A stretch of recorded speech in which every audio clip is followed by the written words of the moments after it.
Chapter 13 weather climate and adaptation of animals का ये second part है। इससे पहले हमने इसका फर्स्ट पार्ट कर लिया है। अगर आप सभी पार्ट्स देखना चाहते हो तो वीडियो की डिस्क्रिप्शन और प्लेलिस्ट को ज़रूर चेक कर लेना। आपने वीडियो को कंप्लीट देखना है और कमेंट करके बताना है कि आपको वीडियो कैसा लगा। तो फर्स्ट पार्ट में हमने वेदर के बारे में पढ़ा था। अब सेकंड पार्ट हम यहाँ से शुरू कर रहे हैं क्लाइमेट से। क्लाइमेट क्या होता है? Climate is the average weather in a particular region over a long period of time. Climate क्या होता है? ये एवरेज वेदर होता है इन ए पर्टिकुलर रीजन। कोई भी एक पर्टिकुलर हमने रीजन ले लिया, एरिया ले लिया, उसका अगर हमने क्लाइमेट बताना है तो उसको एक लॉन्ग पीरियड ऑफ टाइम तक उसका क्या देखेंगे हम? वेदर देखेंगे। उसके एवरेज वेदर, उसके मतलब सारा साल कह लो आप, मान लो एक साल तक देखते हैं या तो उसका सारा साल कैसा मौसम रहता है, कैसा वेदर रहता है, तो उसी के आधार पे वो हम कह देंगे कि वहाँ का क्लाइमेट कैसा है।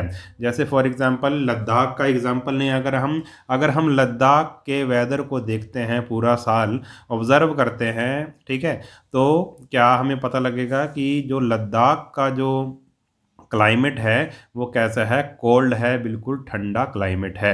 ठीक है, तो ऐसे ही वेदर को हम देखेंगे, लॉन्ग पीरियड ऑफ टाइम तक देखेंगे, ठीक है, उसकी ऑब्जर्वेशन करेंगे, तब हमें पता लगेगा कि उस रीजन का क्लाइमेट कैसा है।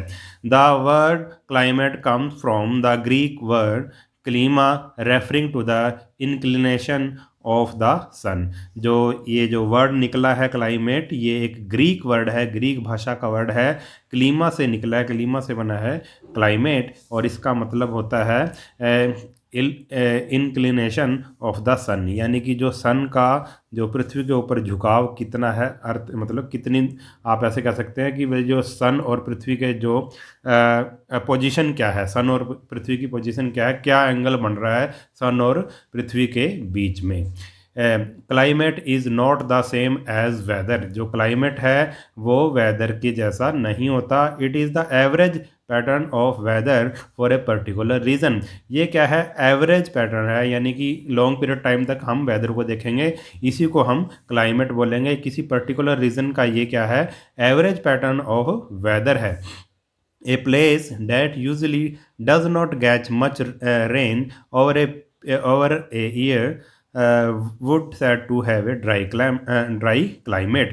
अगर हम एक जगह है जहाँ पर ज़्यादा बारिश नहीं होती, पूरा साल हमने देखा, उसके मौसम को देखा, क्लाइमेट उसके वेदर को देखा कि वहाँ पे पूरा साल बारिश बहुत ही कम होती है, तो फिर उस जगह के हम क्लाइमेट को कह देंगे वहाँ पे क्या है भाई? ड्राई क्लाइमेट है। तो ड्राई क्लाइमेट किसको कहेंगे? जहाँ जिस रीजन में बहुत ही कम बारिश होती है उसको हम ड्राई क्लाइमेट बोल देंगे। A place where it is usually stays cold for most of the year would be said to have a cold climate। और ऐसी जगह जहाँ पर अधिकतर क्या है भाई, सारा साल क्या होगी? ठंड होगी, कोल्ड होगी, तो उस जगह के जो हम रीजन के क्लाइमेट को हम क्या बोल देंगे? कोल्ड क्लाइमेट बोल देंगे। जैसे मैंने अभी थोड़ी देर पहले लद्दाख एक रीजन का एग्जाम्पल लिया था। Climate is useful for weather forecasting. जो क्लाइमेट है वो मौसम की भविष्यवाणी के लिए जो फोरकास्टिंग करते हैं बड़ा ही यूज़फुल है। It also helps in determining the best time for the farmer to plant their crops. और ये इस चीज़ में भी मदद करता है कि जो फार्मर हैं, किसान हैं, अपनी फसलें किस टाइम पर लगाएं। It is helpful for us to plan a vacation. और यदि हमने कहीं पे छुट्टियों में जाना है, कोई प्लान बनाना है, तो उसमें भी ये हेल्पफुल होता है। क्लाइमेट से हमें पता लग जाता है कि भाई जहाँ पे हम जा रहे हैं तो वहाँ का मौसम कैसा होगा। आगे है climate is usually describe in term of familiar element of the weather. Climate को भी वैसे ही डिस्क्राइब किया जाता है जैसे वेदर को डिस्क्राइब किया जाता है। हमने जैसे पिछले पार्ट में वेदर के जो एलिमेंट पढ़े थे, उसी तरह से ही उनको भी क्लाइमेट को भी डिस्क्राइब किया जाता है। Temperature and precipitation are its two essential indicator. Temperature, एक तो टेम्परेचर और दूसरा प्रेसिपिटेशन यानी कि बारिश, ठीक है। ये इसके दो महत्वपूर्ण इंडिकेटर हैं, वो क्लाइमेट को बताते हैं। The other important indicator of the climate include sunshine, wind, cloud cover, atmospheric pressure and humidity. और जो दूसरे इसके इंडिकेटर हैं, इसको बताने वाले, क्लाइमेट को बताने वाले कौन से हैं? सनशाइन देखेंगे कितनी धूप आ रही है, हवा देखेंगे, विंड, क्लाउड कवर देखेंगे बादल कितने हैं, एटमॉस्फेरिक प्रेशर देखेंगे और ह्यूमिडिटी देखेंगे, हवा में कितनी नमी है, कितना मॉइस्चर है। When these elements are measured systematically at a given site over a period of several years, we eventually accumulate a record of observation from which one can construct an accurate summary of the climate of that region. अब क्या करेंगे? When these elements are measured, आप जब इन सभी elements को यानी कि temperature, precipitation वगैरह को हम ऑब्ज़र्व करेंगे, मेज़र करेंगे, एक सिस्टम से मेज़र करेंगे, किसी भी गिवन साइट का कोई भी एक रीज़न है उसमें अगर मेज़र करेंगे और सेवरल ईयर्स तक उसको मेज़र करेंगे, उसका डाटा इकट्ठा करेंगे, फिर उसका जो हमें एक्यूमुलेट ए रिकॉर्ड, जो हमें अभी जितने भी हमने ऑब्जर्वेशन करी हैं उनका रिकॉर्ड इकट्ठा करेंगे, तो हम कह सकते हैं फिर हमारे पास एक समरी आ जाएगी, एक्यूरेट समरी आ जाएगी और हम बता सकते हैं कि उस रीजन का क्लाइमेट कैसा है, ड्राई क्लाइमेट है, कोल्ड क्लाइमेट है, ठीक है, या हॉट क्लाइमेट है, हम बता सकते हैं। आगे है comparing climates. The climate of India can be divided mainly into 4 climate zones. अब इंडिया के क्लाइमेट के बारे में बता रखा है, इसको हमने 4 क्लाइमेट जोन्स में बांट रखा है। 4 तरह का क्लाइमेट है मोटा मोटा। These are the alpine, subtropical, tropical and arid zones. ये 4 जोन्स कौन से हैं? अल्पाइन जोन है, सब ट्रॉपिकल जोन है, ट्रॉपिकल है और एरिड जोन्स है। Let us now discuss them one by one. अब हम इनको डिटेल से देखते हैं कि क्या है। सबसे पहले alpine zone. This climate zone can be experienced at the high altitude of the Himalayas. In this zone we have snow throughout the year. ये जो क्लाइमेट होता है ये कहाँ पे पाया जाता है? जो हिमालयाज हैं उनके हाई, ऊंचे ऊंचे पर्वतों पर, ये हाई एल्टीट्यूड ऊंची जगह पर ये पाया जाता है। In this zone we have snow throughout the year. और इस जोन में, इस क्षेत्र में क्या होता है भाई? सारा साल बर्फ़ ही रहती है। देखो इंडिया का जो ये वाला क्षेत्र है इसको अल्पाइन जोन कहेंगे। अगर हम यहाँ जाएँ तो यहाँ पे बहुत ठंड होती है और सारा साल लगभग बर्फ़ में से ये ढका रहता है। उसके बाद आ गया सब ट्रॉपिकल जोन। सब tropical zone, this zone is prevalent in most of the northern part of India. ये वाला जोन क्या है? नॉर्दर्न पार्ट, भारत का जो उत्तरी पार्ट है, ये वाला पार्ट है, ये जो आपको ग्रीन कलर में दिखाई दे रहा है, ठीक है, ये वाला जो पार्ट है इसको हम क्या कह देंगे? सब ट्रॉपिकल जोन कह देंगे।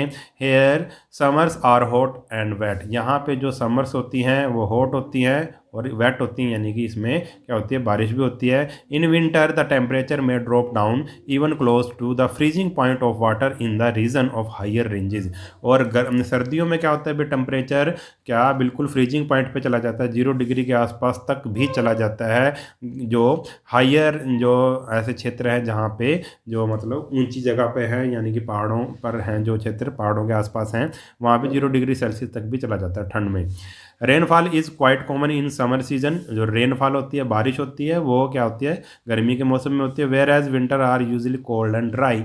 और जो विंटर होती हैं वो ठंडी होती हैं और ड्राई होती हैं, यानी कि विंटर्स में बारिश नहीं होती। तो अल्पाइन जोन कौन सा है? ये जो आप येलो कलर का देख रहे हो, ये अल्पाइन जोन है, ये ठंडा जोन है, बिल्कुल बर्फ़ से ढका रहता है, हिमालय का क्षेत्र आ जाएगा इसमें। और जो सब ट्रॉपिकल जोन है, ये वाला सब ट्रॉपिकल जोन है इंडिया का, ठीक है, इसको हम सब ट्रॉपिकल जोन बोलेंगे। अब नेक्स्ट देखते हैं। नेक्स्ट है tropical zone. It can be divided into 2 सब टाइप्स। अब जो ट्रॉपिकल जोन है इसको 2 टाइप्स में हम डिवाइड कर सकते हैं। The tropical wet and tropical dry monsoon zone. 2 तरह का ट्रॉपिकल जोन है, ट्रॉपिकल वेट और tropical dry monsoon zones. In the tropical wet monsoon zone, सबसे पहला जो कौन सा है? ट्रॉपिकल वेट मानसून जोन है। The average temperature normally does not fall below 18 degree Celsius. इस मतलब क्षेत्र में, इस जोन में जो एवरेज टेम्परेचर है वो 18 डिग्री सेल्सियस से नीचे नहीं जाता। And it is accompanied by average of high rainfall. और यहाँ पे क्या होती है भाई? क्या होती है? एवरेज टू हाई रेनफॉल होती है, मतलब एवरेज से लेके हाई रेनफॉल ज़्यादा बारिश होती है। In tropical dry monsoon zone the rainfall is not so common. और दूसरा क्या है, ट्रॉपिकल ड्राई मानसून जोन है, यहाँ पे जो रेनफॉल है वो ज़्यादा नहीं होती, बारिश ज़्यादा नहीं होती। और लास्ट वाला जोन जो हमारा है वो है arid zone. High temperature and low rainfall are the two main mark feature of this climate zone.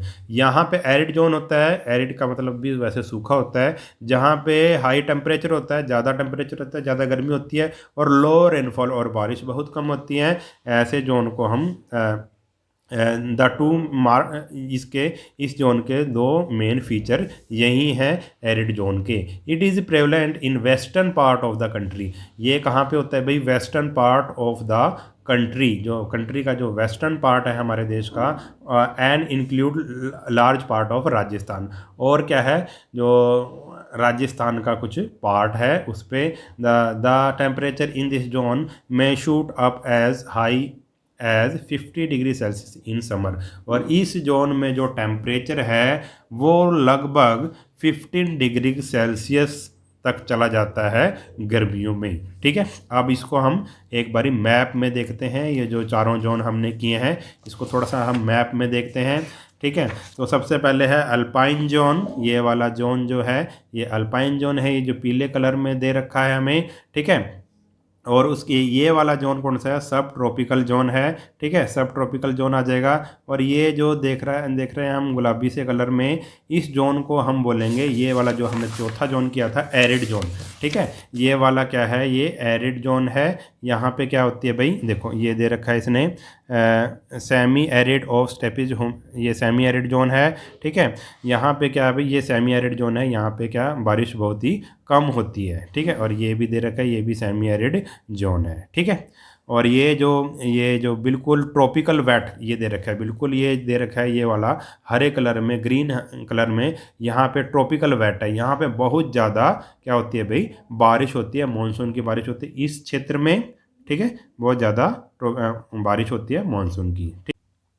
ये tropical wet and dry zone है। और ये जो राजस्थान का जो इलाका है ये एरिड जोन है, बिल्कुल ही सूखा है, यहाँ पे बहुत ही कम बारिश होती है। ठीक है, एक बारी आप इस मैप को अच्छे से कर लेना। ठीक है।